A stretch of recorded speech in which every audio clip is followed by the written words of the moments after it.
Нови пораки до јавноста преку пресконференции денес разменија СДСМ и ВМРО ДПМНЕ. За СДСМ клучно е што инфлацијата скокнала на 5,7%, поради што граѓаните трпат преку поскапа храна. Од друга страна, од ВМРО ДПМНЕ денес повторно на тапет ја ставаат националната совест на СДСМ, констатирајќи дека СДСМ и Филипче се додворуваат на Бугарија, испраќајќи пораки за ново национално предавство. Синдикалната потрошувачка кошничка во април достигна речиси 69.000 денари, а граѓаните имаат се помалку пари и се потешко преживуваат од месец во месец.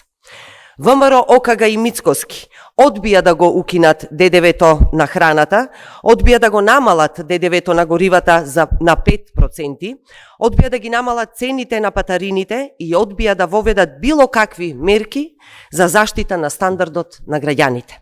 Одбија и да зголемат минималната плата на 600 евра. СДС и Филипче се додворуваат на Бугарија и испраќаат пораки дека се спремни за ново национално предавство. СДС и Филипче немаат црвени линии, тие за власт веднаш би направиле нови предавства.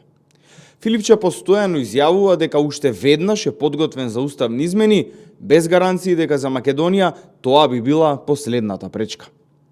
Планот за уништување на Македонија на Зоран Заев за ден повеќе власт, сега Венко Филипче сака да го продолжи, со тоа што се додворува за да исполнува агенди на други земји.